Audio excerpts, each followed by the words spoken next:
Hello दोस्तों, कैसे हैं आप लोग। तो आज हम लोग एक काफ़ी ही interesting topic we are gonna see. It's in news, it is our recent news. तो उसके रिगार्डिंग पहले हम लोग थोड़ा सा ना will see some basics, okay, then will jump to the what is in the recent news. So you must have studied article 200. Article 200 के अंदर यू हैव सीन कि अगर कोई bill passed by state legislatures has been sent to the governor, state governor के पास उसको भेजा गया। So what all are the options available to the governor. कौन कौन से ऑप्शंस होते हैं गवर्नर के पास। वो क्या कर सकता है, बिल को असेंट कर सकते हैं, विदहोल्ड असेंट नहीं दे सकते हैं, रिजेक्ट द बिल। तीसरा, ये रिकंसिडरेशन के लिए वापस भेज सकते हैं किनको, to state legislative assembly, reconsideration back to the state legislative assembly. और एक और पावर इनके पास, reserve the bill for president's consideration, reserve the bill for the president's consideration. ठीक है, तो these are the 4 available options for the governor for any bill. हाँ, इसमें एक एक्सेप्शन ये है कि if it is a money bill at the state level, तो फिर गवर्नर को असेंट ही देना होता है और वो कुछ नहीं दे सकता मनी बिल के केस में। ठीक है, नाउ अभी क्या हुआ है कि आप लोगों ने देखा होगा कि तमिलनाडु गवर्नर केस वाला जो काफ़ी समय से न्यूज़ में है, Tamil Nadu governor case, also called state of Tamil Nadu versus governor of Tamil Nadu case. Supreme court का जजमेंट आया है इसमें, तो वही न्यूज़ में है। We will have to see कि क्या है उस जजमेंट में। ठीक है, तो but before going to this, I would also like to highlight one more Supreme Court judgment which is also necessary to be known to us। वो ये है कि पहले क्या हुआ करता था कि अगर गवर्नर विदहोल्ड असेंट, अगर असेंट नहीं देता था, तो ये मान लिया जाता था अर्लियर, ये मान लिया जाता था कि बिल मर गया भाई, बिल एंड्स, बिल का लाइफ ख़त्म। समझ गए, बिल्स लाइफ ख़त्म, मतलब वो बिल अब कभी भी एक्ट नहीं बन सकता है if governor withhold assent to the bill. ठीक है, तो पहले ये माना जाता था। लेकिन एक सुप्रीम कोर्ट का जजमेंट आया था, उस जजमेंट में क्या है कि अगर आप विदहोल्ड असेंट है, तो विदहोल्ड असेंट का मतलब हो गया refer to state legislative assembly. अगर गवर्नर, अभी की सिनेरियो में गवर्नर अगर किसी बिल पर असेंट नहीं देता है, मना कर देता है, तो इसका मतलब हो गया दैट इज कि bill has been referred to the state legislative assembly, जहाँ से पास होकर आया है। ठीक है, उस स्टेट लेजिस्लेटिव असेंबली को वापस चला जाएगा। ठीक है, तो ये वापस चला जाता है इसके पास, फिर ये रिकंसिडरेशन वगैरह जो करना होता है वो करते हैं स्टेट लेजिस्लेटिव असेंबली में, और ये वापस से फिर गवर्नर के पास आता है। वापस से ये बिल फिर गवर्नर के पास आता है, स्टेट लेजिस्लेटिव असेंबली के पास गया, उनको कुछ अमेंड करना है तो करेंगे, अमेंड कर भी सकते हैं और अमेंड नहीं भी कर सकते हैं, कुछ प्रोविज़न चेंज करना हुआ करे, नहीं करना हुआ ना करे। फिर से ये बिल गवर्नर के पास गया और इस बार गवर्नर को, भाई it is binding on the governor to give assent this time. समझ में आया, पहला ये समझ में रखना है कि विद होल्ड असेंट का मतलब ख़त्म हो चुका है। अब विद होल्ड असेंट मतलब bill reject, bill never become act, ये सब मतलब मत सोचना। अब विदहोल्ड असेंट का मतलब है कि bill has been referred to the state legislative assembly, जो कि रिकंसिडरेशन वाला सीन हो गया है। Withhold assent equivalent to with reconsideration to state legislative assembly, यही समझना कि विदहोल्ड असेंट इसमें कन्वर्ट हो गया, reconsideration to state legislative assembly, फिर से वापस गवर्नर के पास आएगा। तो इस बार गवर्नर को असेंट देना ही है, जो असेंट इस टाइम है वो देना है। असेंट बाइंडिंग है, बाइंडिंग, ठीक है। अब देखिए, ये तो चलिए ये था हमारा।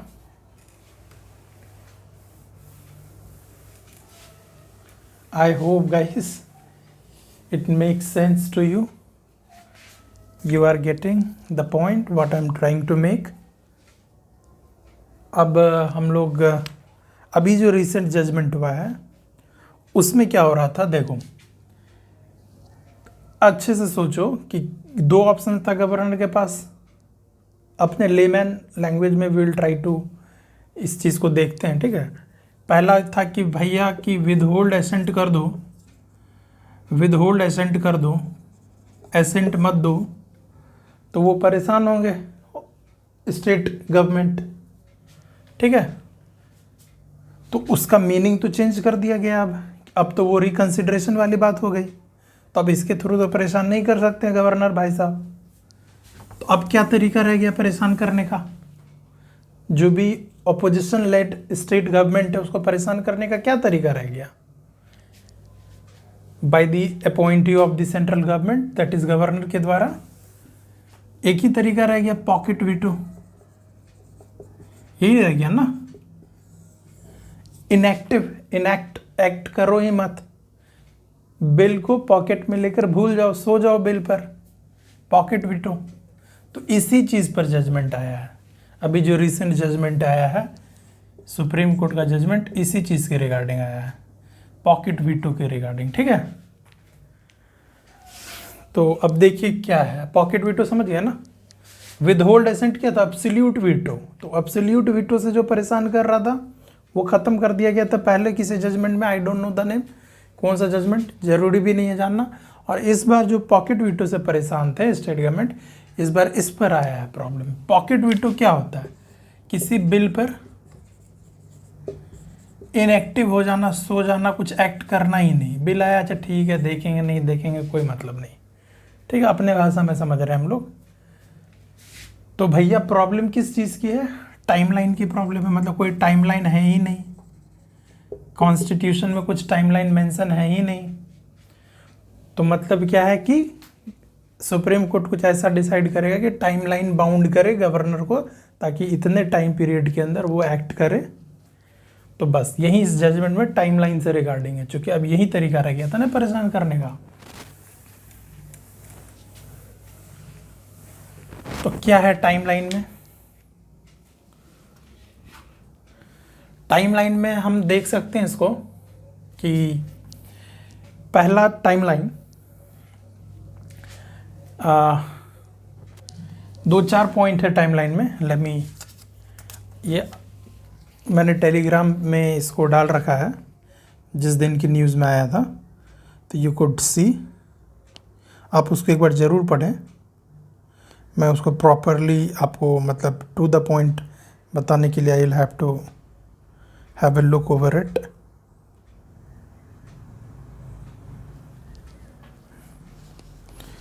टाइमलाइन में देखो, गवर्नर का टाइमलाइन पहले हम लोग देखते हैं, ठीक है।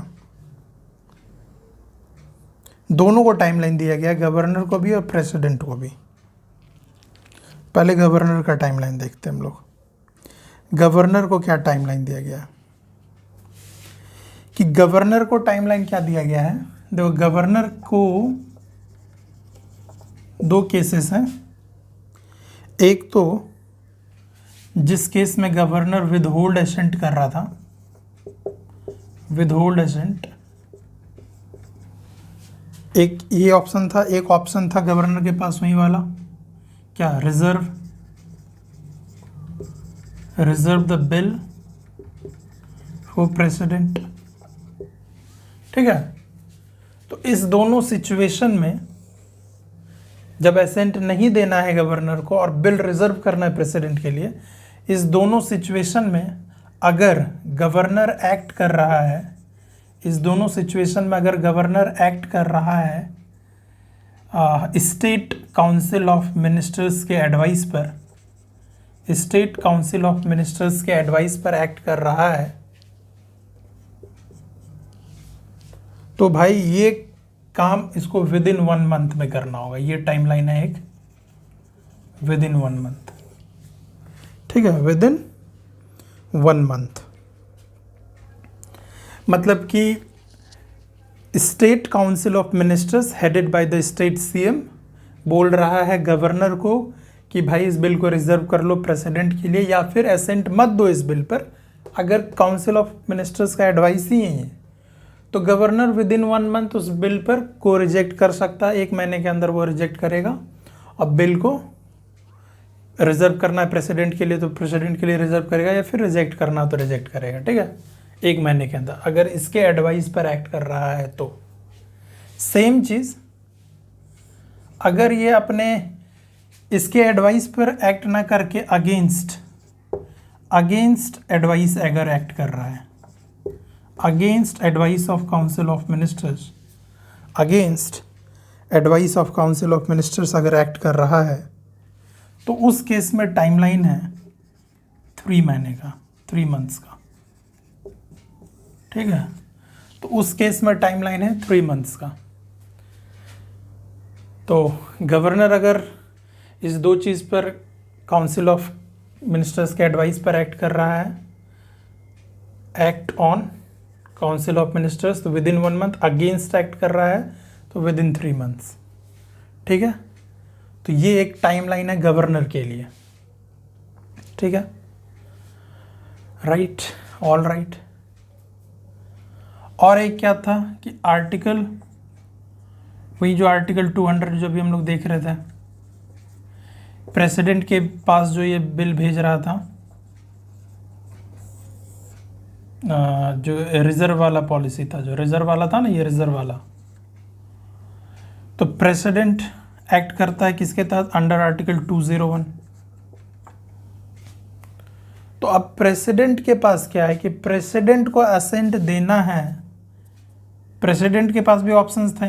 प्रेसिडेंट के पास क्या क्या ऑप्शन है कि जो ये स्टेट बिल है जो आया गवर्नर के थ्रू, उस पर वो असेंट दे सकता है, विद होल्ड असेंट, असेंट नहीं दे सकता है, रिजेक्ट, या रिकंसिडरेशन वाला, रिकंसिडरेशन वाला। ठीक है, reconsideration back to the state legislative assembly. तो रिकंसिडरेशन वाले में क्या है कि स्टेट लेजिस्लेटिव असेंबली को विद इन 6 मंथ एक्ट करना ही करना है, विद इन 6 मंथ एक्ट करना ही करना है स्टेट लेजिस्लेटिव असेंबली को। ये इस केस का जजमेंट नहीं है, ये पहले से ही मतलब है प्रोविजन। ठीक है, इस केस का क्या जजमेंट है तमिलनाडु गवर्नर वाले केस में कि प्रेसिडेंट को असेंट देना है कि नहीं देना है, ये डिसीजन प्रेसिडेंट को विद इन 3 मंथ्स में लेना है, विद इन 3 मंथ्स में लेना ये डिसीजन। ठीक है, इसको इधर रख लेता हूँ, ऑन एडवाइस ऑफ काउंसिल। ठीक है, तो रिकंसिडरेशन वाला तो स्टेट लेजिस्लेटिव असेंबली को एक्ट करना है 6 मंथ्स के अंदर, और प्रेसिडेंट को असेंट देना है कि नहीं देना है स्टेट लेजिस्लेटिव असेंबली बिल को, तो ये प्रेसिडेंट को डिसाइड करना है विद इन 3 मंथ्स। ये टाइमलाइन दिया गया है इस केस में। कौन से केस में? यही तमिलनाडु गवर्नर केस में, जो अभी न्यूज़ में है। You can check the Telegram channel where I have posted the newspaper का photo, and I think you must have to read it. एक बार आप लोग अपने से भी पढ़ें और थोड़ा सा क्लैरिटी मिलेगा।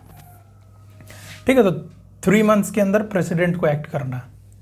अब एक है पावर, यू नो दैट कि article 143, article 1, let me erase it.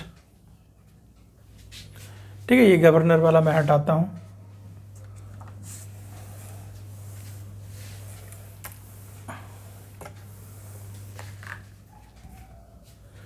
Article 143, you know that, क्या है article 143? It's the power of president to consult supreme court. यही है ना, कि अगर कुछ ऐसा मैटर है तो प्रेसिडेंट क्या कर सकती है, सुप्रीम कोर्ट को कंसल्ट कर सकती है on any substantive question of law. कोई कॉन्स्टिट्यूशनल मैटर है उसके रिगार्डिंग अगर कंसल्ट कर रहा हूँ, कुछ विवेकशील वाली बात चाहिए, प्रूडेंट नॉलेज की बात चाहिए, तो president can consult, although it is not mandatory. Mandatory नहीं है कि ये कंसल्ट करना ही करना है, ये मैंडेटरी नहीं है, पहले तो ये भी ध्यान रखना, ठीक है, ये मैंडेटरी नहीं है, ठीक है। तो सुप्रीम कोर्ट का ये भी रिकमेंडेशन है कि प्रेसिडेंट जो 3 महीने के अंदर, 3 मंथ्स के अंदर डिसाइड करेंगे, तो इस चीज़ में प्रेसिडेंट अपना आर्टिकल 143 का यूज़ करके मेरे से सुप्रीम कोर्ट से कंसल्ट कर सकते हैं, ठीक है। ये भी एक है, थोड़ा सा इसको इससे रिलेट भी किया गया है, ठीक है।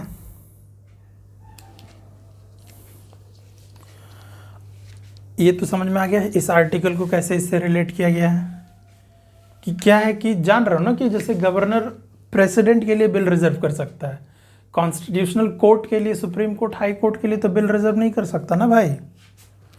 तो अब वो बिल उनके तक कैसे पहुंचे, तो वाया प्रेसिडेंट थ्रू आर्टिकल 143। अगर इतना नौटंकी चलेगा, ये सब नहीं करोगे, तो 142 है उनके पास आर्टिकल 142, तो या तो इनडायरेक्टली ऐसे जाओ, और नहीं तो वो अपना 142 लगाएंगे। Principle of natural justice, complete, क्या था कंप्लीट, चलिए लेट मी इरेज इट, इतना काफ़ी रहता है, इतना मतलब ज़्यादा डिटेल में। और हाँ, अब देखो, गवर्नर बिल रिजर्व कर रहा था प्रेसिडेंट के लिए, तो इसके लिए ग्राउंड क्या क्या नहीं हो सकता, ये भी ध्यान देखना है। Political, what is this, political expediency, political लाभ के लिए ये ग्राउंड नहीं हो सकता कि governor could not reserve a bill for the president on the grounds of political expediency. Political लाभ के लिए नहीं कर सकती है, और किस चीज़ के लिए नहीं कर सकती है,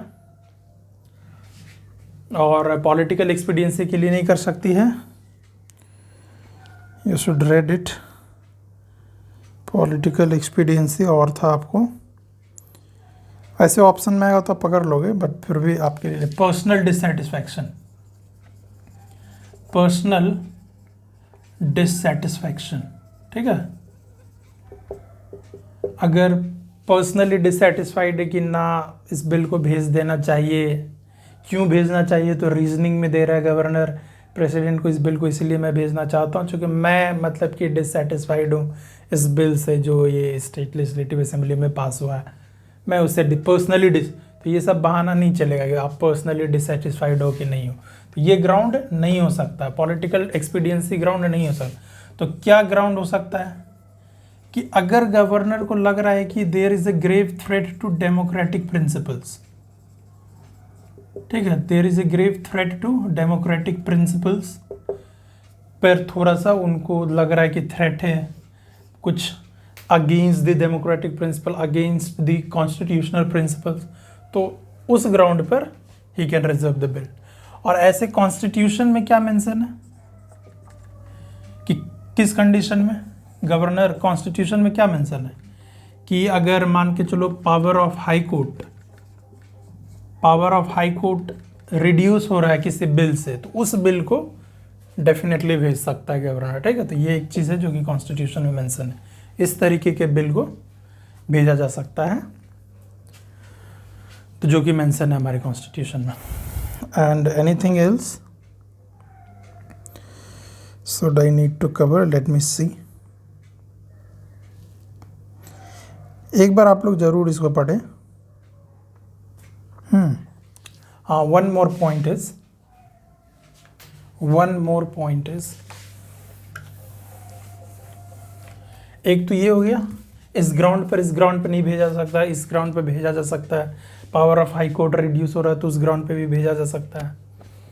और कब नहीं भेजा जा सकता है कि अगर गवर्नर ने क्या किया, बिल को पहले रिकंसिडरेशन के लिए स्टेट लेजिस्लेटिव असेंबली को भेजा, फिर वो गवर्नर के पास आया कि असेंट दो. गवर्नर के पास आएगा ना बिल वापस से असेंट लेने के लिए, जो कि बाइंडिंग है, गवर्नर को देना ही है.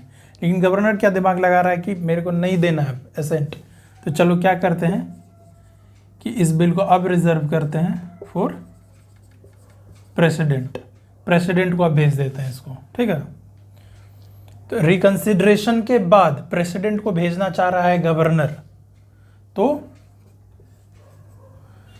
इसमें दो कंडीशन है, भेज भी सकता है और नहीं भी भेज सकता है. ठीक है, गवर्नर रिकंसिडरेशन के बाद, आफ्टर रिकंसिडरेशन वाला खेल होने के बाद प्रेसिडेंट के लिए बिल रिजर्व कर सकता है, तो कर भी सकता है और नहीं भी कर सकता है. कब कर सकता है कि जब रिकंसिडरेशन के बाद जब मटेरियल आया, मतलब जो बिल आया वो आपको मटेरियली डिफरेंट था पहले बार से, मटेरियली डिफरेंट था. पहला बार जो बिल था गवर्नर के पास आया, बिल में कुछ लिखा हुआ था, गवर्नर ने बोला कि बिल में ये लिखा हुआ, तो रिकंसिडरेशन के लिए तुम यही सब कुछ अमेंड करो, तो वो अमेंड करके एकदम नया सा कुछ बिल तैयार करके लाया. It is materially different from the previous one. अगर वो सीन है, मटेरियली डिफरेंट है, एक तरीके से नया बिल ही बन गया मान के चलो, तो फिर तो भेज ही सकता है रिजर्व. लेकिन अगर सेम बिल है, मटेरियली डिफरेंट नहीं है, तो उस केस में नहीं भेजा जा सकता है. ठीक है, तो मटेरियली डिफरेंट है अगर, तो फिर वो रिजर्व के लिए प्रेसिडेंट के रिजर्वेशन के लिए बिल को भेजा जा सकता है.